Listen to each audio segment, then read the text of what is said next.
Wait, oh, there you are. Okay. I was like, everybody's moving. Oh. Okay. Okay. Don't worry, I'm coming up there. You're not going to be Okay. alone. I won't leave you by yourself. All of a sudden, that's just my big head. How are you? How is your day going? It's been a rough few days. We've had a visit from COVID, so the whole house, or is it just slowly making its way through? So yeah, we were exposed last Wednesday. We went to visit my daughter and her in-laws, and then on Sunday learned that the father came up positive with COVID, got tested, and he had COVID, and then my husband's now feeling bad, and so far I'm doing okay. Okay, that's good. Oh my gosh. Yeah. So we're just, moving on through. Yeah, it's like it's a crappy start to a new year. Yeah, but so today I spent running around getting supplements and prescriptions, and yeah. Oh my God. I'm here. So yeah. Well, good. I'm glad that we can give you at least hopefully an hour where you can take a break from thinking about that for a little bit. Yeah. Well, so Terri, what's cool is that you were able to join us back in November for Readers and Readas, which was so much fun. We loved having you join us. And I was just curious, like you just kind of dug into that about what's going on, like personally, about what have you been up to since we last saw you? Well, let's see.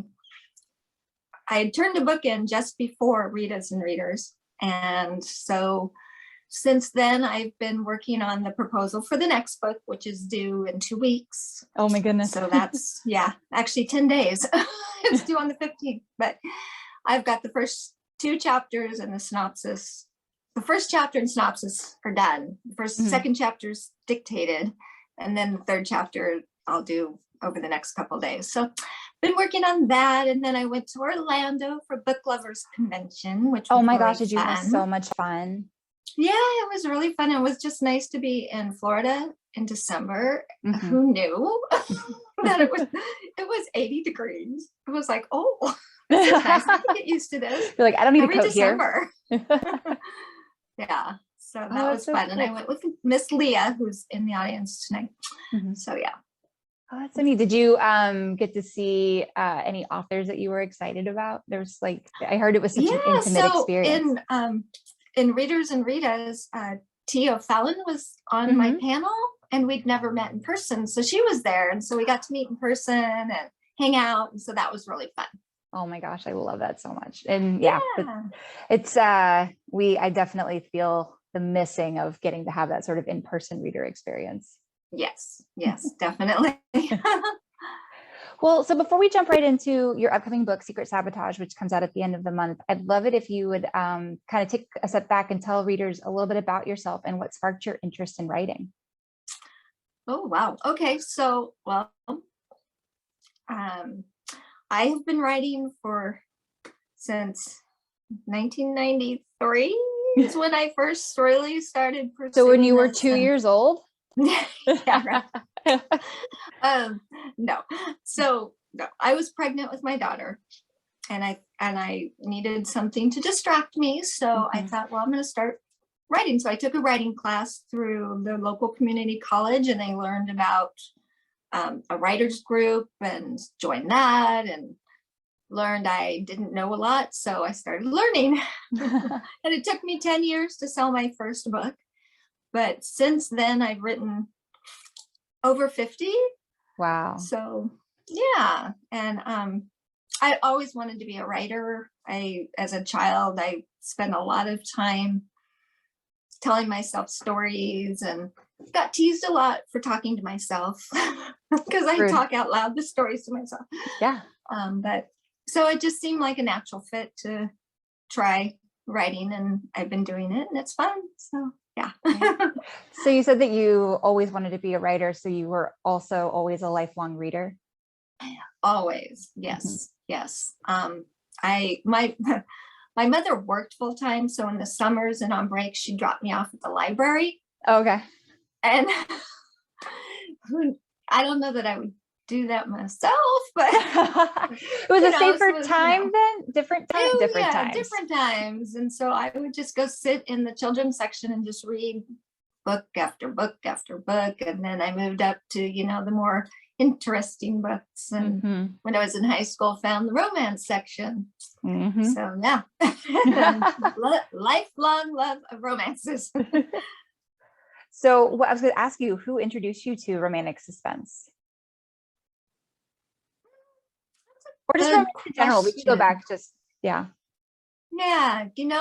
I when I was reading romances, I read contemporaries, what were contemporaries, back then, 40 years ago, 30 years ago, 20, anyway. And then I read historicals, and that's what I really wanted to write. But this was before computers, and you had to go to the library to do the research, and I had a little lot more work to be a historical. Yeah, that's true. Yeah. So, and I had a little one, and so I thought, well, I'll write a contemporary. And then I think I read a book by Deborah Dixon.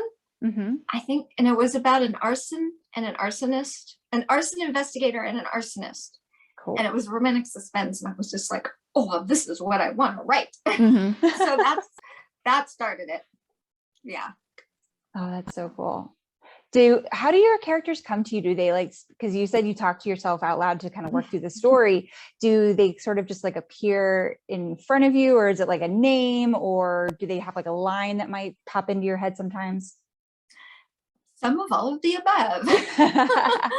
Excellent. Yeah. So, it's different. Some characters I'll dream about them, and they'll just start talking to me, and I'll think, okay. Some characters I have to actually be intentional and sit down and think, okay, I have this germ of an idea. What kind of character would fit with that? And sometimes the characters are given to me when I'm writing a continuity. The characters are given to me, and so I just build that character that's given to me. Yes, and then sometimes secondary characters who just come out of the blue. I need them to do something, though.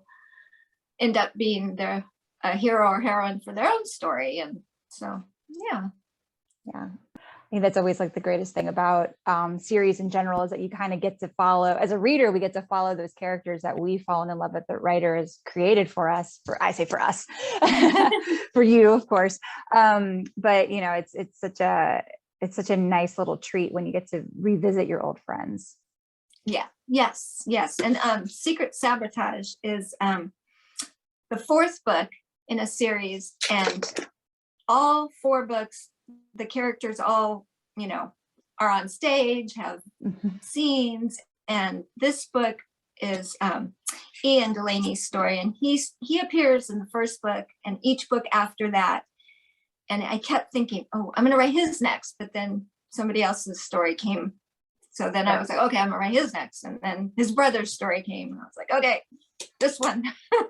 so I'm really glad that I got to write his story. Yeah. So what sparked this interest, or what kind of inspired this series, or this book? This book or the series? Well, yeah, I guess the series first, because you said it's the 4th one in there. Right. And then is this a continuity series, or is this one that you got to start from scratch? So it's my own series. Okay. So all 4 books are my creation. So my editor had asked for a mounted patrol story. And so I started looking at Western mounted patrol, and came up with this whole town and the sheriff's department, and started looking at all the things that mounted patrol officers do. And so I wrote the first book, not vaguely thinking, okay, there might be more stories out of this. I mean, I hope so, but I don't know. So the first book was Buried Mountain Secrets. And again, Ian, who's in the last book, appeared in that one, as well as several sheriff's deputies. And so from that book, the next one was a sheriff's deputy who which was Secret Mountain Hideout. And then from in that book, there was another sheriff's deputy, a female, who I wanted to pair with either one of the Delaney brothers, either Nick or Ian. And she was too much like Ian, so I thought it better for Nick. And so then their story had to be told first. And now Ian. Yay. And then Ian is like, oh, sorry, go ahead. No, go ahead. Well, I was going to say, because Ian is, I love this sort of like gender swapped bodyguard storyline. You know, like he's got this woman bodyguard that has been assigned to him by the family to help him figure out why his helicopter went down.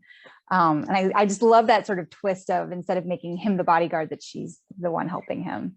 Yeah. So when I went to decide on what to do with Ian, my critique partner, I brainstormed several ideas of, suspense plots, if you will. And I had to make a decision. Is he going to be the protector, or is he going to be protected? And I thought it would grate on him more to be protected by a woman. Right? Yeah. And in the book before this one, in Christmas Protection Detail, I had brought in some characters from a previous series I did several years ago who were bodyguards. And one of them was a woman. And I thought, I've always wanted to do her story. This is the perfect time. I love that. And then blending. Walker, yeah, came in from Boston to protect our hero. And he doesn't want to be babysat. No. Well, and he's dealing with like also just amnesia too. So there's so much out of his control. Right. And control is a big issue for him. So I just was like, okay, let's throw this at you and this at you and this at you. So that makes it more fun. I was going to ask you, it sounds like you just had so much fun kind of like putting these opposites pitting them opposites against each other. Yes. Lots of fun. It was really good to just be able to play with the roles and the dynamics. And there's a scene in the book in the dojo that's inside their the Delaney home, and she's thinking, yeah, I don't want to hurt you, and he's thinking, I don't want to hurt you. And they're both going, hey, wait a second. you're really good. Yeah, exactly. I love that. Yeah, well, that was a fun scene to write. That's so cool. All right, well, we're going to jump into some of our fresh facts questions, Terri. Just kind of switching gears a little bit. What is your favorite trope to read? To read? Ooh, that's a good one. I think I like strong alpha male heroes who have a good sensitive side. So I think I like reading those kind of books where, this alpha male is brought to his knees by this woman who thinks she's ordinary. And I don't know if there's a trope name for that. I think that works. What about writing? Which is your favorite trope to write, if you have one? Well, that's a good question too. I like writing female protectors because it's just fun to play with that trope. Yeah. Absolutely. I love it. What is one genre that you never want to read again?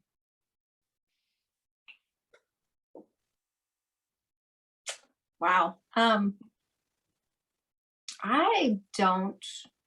read across a lot of genres, especially within romance, but outside of romance, I struggle with tragedies.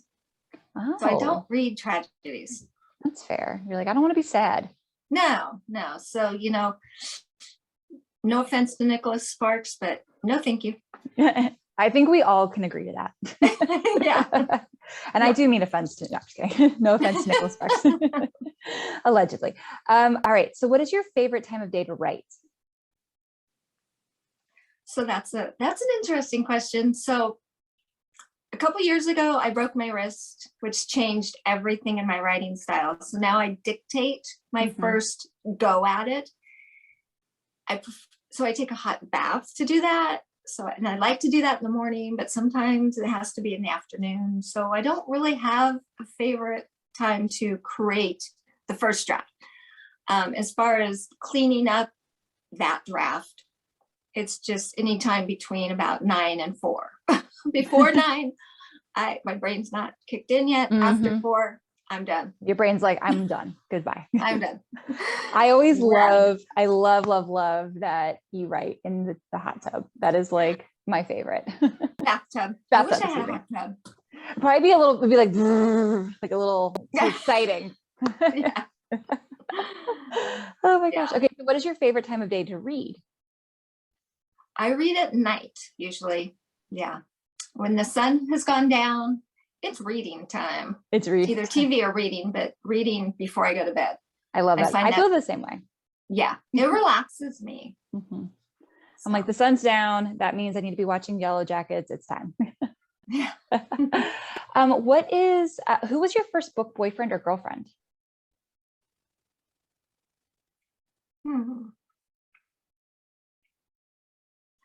So many years ago, Catherine Coulter wrote a book called The Shellbrook Bride.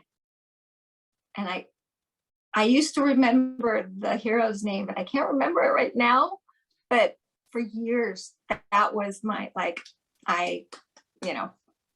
when anybody would say, who's your favorite hero? I was like, oh, the Shellbrook Bride hero. He was just so yummy.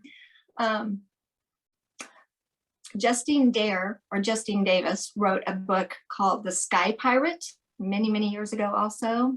Dax is also my book boyfriend. Yeah. Love it. I read that book probably 3 times. Are you a rereader? Sometimes I really am. I just recently, during COVID, I read all of Sarah McLean's books. And I just started them over. Oh, you're like, I need it again, please. I do. I need those. I need to be away from here. So I'm going to Regency England or whatever it is with her books. I love that. Are you able, so clearly you're reading historical right now and working on the next book, but are you able to read in your genre while you're writing? Not really. I'm also reading intrigues. So I kind of been going back and forth between Sarah's books and whatever intrigue books are out that month, because I love the intrigue, and reading other suspense books helps me with my own writing and my pacing. But I don't want to read within my genre, within Love Inspired, because I don't want to unintentionally take something that they're doing or compare myself to them or anything like that. Yeah. So when I'm completely like on vacation, not writing, I will read Love Inspired. Just like in these small parameters, that's when I'll do it. Yes. Yeah. I love that. All right. Well, so I know that taking a bath is probably not very conducive to having a snack or anything, but what is your favorite writing fuel? Well, either hot tamales or Madeleines. I love that sort of juxtaposition between the two of them. Yeah. It's either the cakey little Madeleines or the very sweet, cinnamon hot tamales. I love that. Do you make your own Madeleines? I don't, but that's a good idea. I haven't tried. I'm just here coming up with ways to procrastinate from doing our work. Yeah, that's true. No, but Trader Joe's has really good ones. They're not too sweet, but they're nice. They're crunchy around the edge. It's just, they're so good. I know, they're so good. They're crunchy around the edge, soft in the middle. Oh my gosh. Okay. I guess we're all going to Trader Joe's tonight. That's where I'm going. Yeah. All right. So since there's a little bit of strandedness in the book, but I'm just very curious, if you had 3 items that you could take with you if you were stranded, what would those 3 items be? A really good book. Love it. Water. Smart.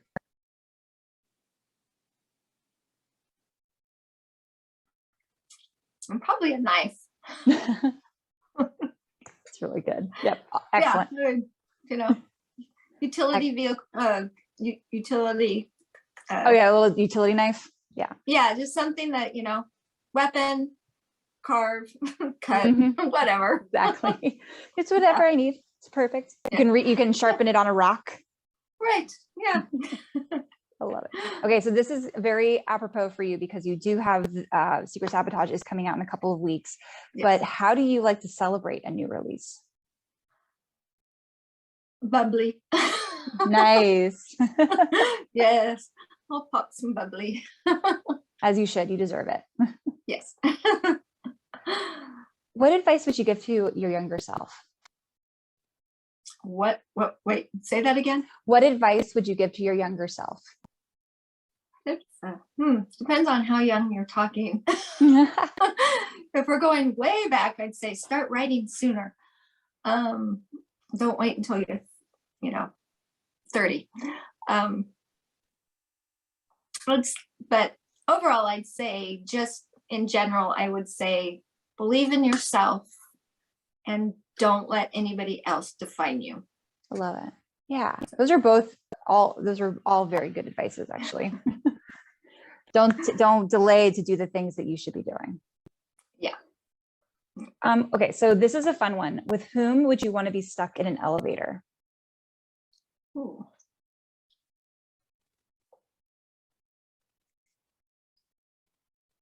Kevin Hart. Oh, I love that. That would be a very fun elevator ride or trapping. So I would say Kevin Hart and The Rock because they're funny together. Yeah. It would be, but here's the thing, you couldn't get very many more people in that elevator. It would just be the three of you. The Rock takes up a lot of space. I'm small, so yeah. And so Kevin, yep. I love it. The rest of The Rock, it'll just, and then eventually he'll just pop open the doors. That's right. That's and what then The Rock climb does. And pull us out. Yeah. Perfect. I love it. It's both good for entertaining as well as good for survival. That's right. All right. So since you are reading historical right now, spending your afternoons with Miss Sarah MacLean, what era would you want to live in outside of the modern era? And we could say modern is 20 years. So if you want to go back to the 20th century, I'll let you do that. Okay.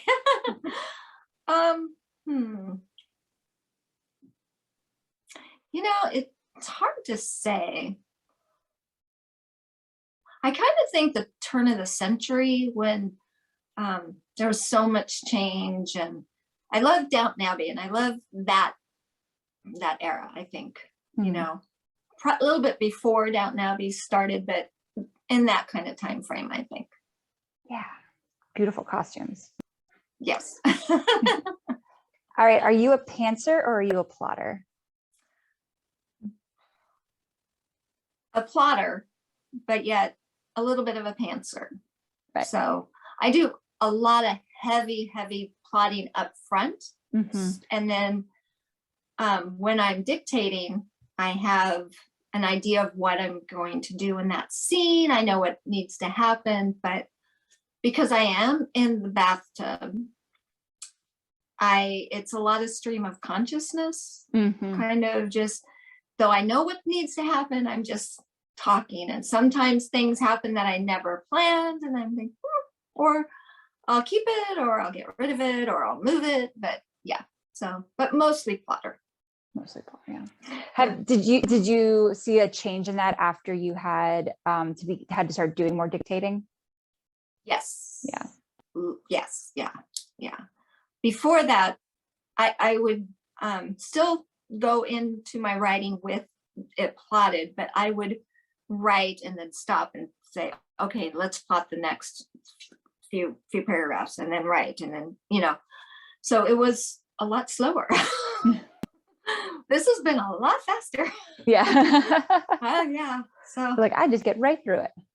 Yeah, because there's no I have to turn off the editor and just blurt it out, and instead of stopping and going, oh, I don't like the way that sentence looks, let's back up and try that again. And I can do that when I'm revising, but now in the first draft I don't do that. Yeah, it just all gets out there. Yeah. Yeah, it's awesome. Okay, so who is your dream writer collaboration? If you could write with some, yeah. Well, besides my critique partner, I would say I would love to write with Susan Elizabeth Phillips. Yes. Or Lisa Gardner. Ooh, also love that. Yeah. So we'd either do a fun mystery or maybe not a mystery, a romance. I write straight romances too. So with Susan, that would be really fun. And I'd love to learn how to write more humorously. Whereas with Lisa, I'd love to learn how to make my stories a little darker. That's a good segue into another question is like, is there a genre that you'd like to write that you haven't yet written? Well, like I said, I started out wanting to write historicals, and I have a couple started, and I think there's times when I think, oh, I just want to go back and finish those and write and be a historical romance writer, but I just haven't had the time because what I'm doing is, I'm getting paid to do it. So I was gonna say, you're quite prolific, Terri. You have quite a number of books out every year. Yeah. So it would be hard to have like a little side project from that, I imagine. Right. Yeah. So one year I did get to write a straight romance for Howard Books, which was called A Family Under the Christmas Tree, that was then adapted for Hallmark into a movie, Picture a Perfect Christmas. So that was really fun. Yeah. Did you get to go on set when it was done? I did, and it was so much fun. I only got to go for one day because that was all the time I had. They were like, you can come for the week. And I was like, oh, I can come for one day. So I flew to Vancouver,